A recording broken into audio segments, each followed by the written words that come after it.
Olá, queridos alunos, estamos retornando. Tenham um bom dia. Mesmo que esse retorno nosso não seja de forma presencial, nós estamos aqui. Nós vamos dar continuidade à unidade que nós estávamos estudando no segundo período. Estamos estudando poder, política e Estado. Dentro desse tema, hoje nós iremos estudar a formação do Estado moderno, que é também chamado de Estado-nação. O Estado moderno, ele formou-se em oposição a duas forças características da Idade Média, que foi o chamado regionalismo dos feudos e das cidades. Esse regionalismo dos feudos e das cidades, ele gerava a chamada fragmentação política e administrativa. E a outra característica é o chamado universalismo da Igreja Católica. Esse universalismo, ele espalhava seu poder ideológico e político sobre diferentes regiões europeias, gerando assim a chamada noção de uma cristandade ocidental. Então, a primeira forma de Estado moderno que surgiu foi o Estado absolutista. Esse Estado que nós vamos estudar hoje, também iremos estudar o Estado liberal, que é também chamado de Estado burguês. A formação do Estado moderno ou Estado-nação. O Estado absolutista, ele foi a primeira manifestação histórica do Estado moderno. Ele foi caracterizado pela chamada unidade territorial e pela concentração de poder da figura do rei. O Estado absolutismo, que predominou na Europa entre os séculos XVI e século XVIII, ele fundamentava-se na centralização do controle das atividades econômicas, da prática da justiça e do comando sobre o exército nacional. Um exemplo do poder absolutista conferido ao soberano ocorreu na França, no reinado de Luís XIV, que era também chamado Rei Sol, cuja concentração de poderes ficou imortalizada na frase "O Estado sou eu". Um dos principais pensadores do Estado absolutista foi o inglês Thomas Hobbes. Thomas Hobbes, ele afirmou que o ser humano é egoísta, pois coloca o bem do outro em segundo plano. Essa índole é elaborada com base no que Hobbes denomina estado de natureza, em que o mais forte impõe-se ao mais fraco. O homem é o lobo do homem. Segundo Hobbes, o estado de natureza retrata uma situação em que todos estão contra todos, em permanente guerra. Assim, a função do Estado seria assegurar a paz e a vida do súdito e evitar a predominância da violência, que era inerente ao estado de natureza. Isso exigiria que cada indivíduo transferisse para o Estado sua liberdade natural, por meio de um contrato ou um pacto social, por submeter todos à vontade soberana do Estado.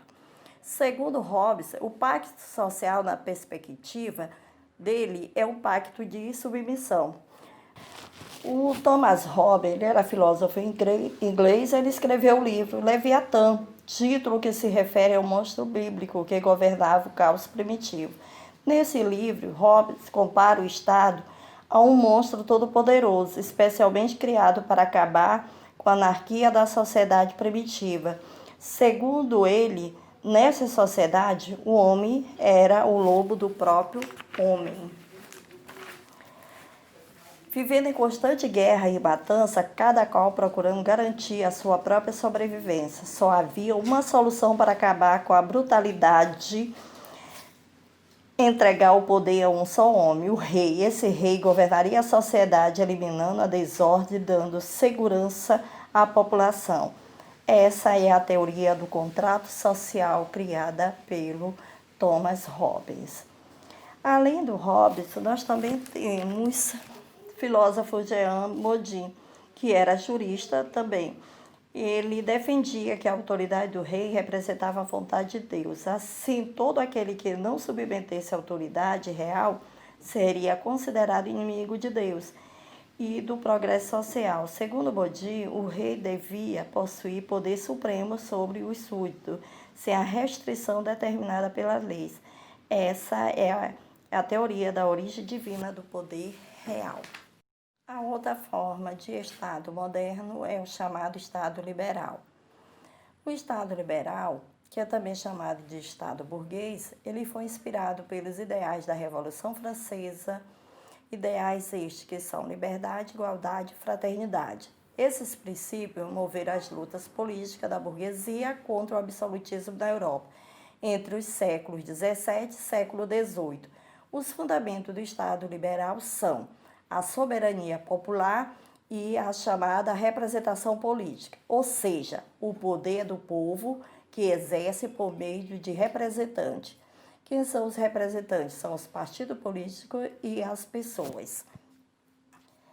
Os principais teóricos do liberalismo político foram John Locke, que se posicionou em relação à natureza humana e o absolutismo. Ele atribui o controle das liberdades individuais e a defesa da propriedade privada ao Estado, por associar autoridade e liberdade. Locke é considerado um dos principais teóricos do liberalismo político. O outro representante do liberalismo político é o Montesquieu. Foi Montesquieu que elaborou a ideia de divisão dos poderes ou funções do Estado. Os poderes do Estado estavam divididos em executivo, legislativo e judiciário.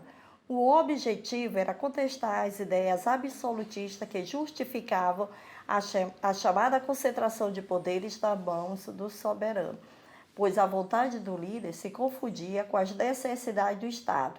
A separação desses poderes definiu as diferentes limitações e dimensões do poder político. Na esfera econômica, a principal crítica da burguesia ao absolutismo estava na interferência do Estado. Essa classe defendia que o Estado deveria agir como guardião da ordem, zelando pela segurança e pela manutenção da propriedade privada. Ou seja, o Estado deveria manter a ordem para todos poderem desenvolver livremente as próprias atividades. Dessa forma, estabelecia-se a separação entre as esferas pública e privada. Adam Smith, ele é considerado o maior teórico do liberalismo econômico. Ele postulava haver uma mão invisível que regularia a quantidade e o preço das mercadorias sem a intervenção do Estado. Para Adam Smith, o Estado teria como finalidade a garantia das liberdades civil e política, que as liberdades civil e política seria a liberdade de expressão religiosa e de associação. E a garantia da igualdade jurídica seria a igualdade perante a lei. E a finalidade da ordem pública seria a estabilidade interna e proteção contra inimigos externos. Olá, queridos alunos, espero que eu tenha conseguido corresponder à perspectiva de vocês. Aqui nós estamos encerrando a nossa aula de hoje com o tema Estado moderno, Estado-nação, onde nós estudamos Estado absolutista e Estado liberal, que é também chamado Estado burguês. Na nossa próxima aula, nós iremos estudar o Estado socialista, também iremos estudar o Estado nazista e fascista. Tá? Tenham um bom dia e até a próxima aula.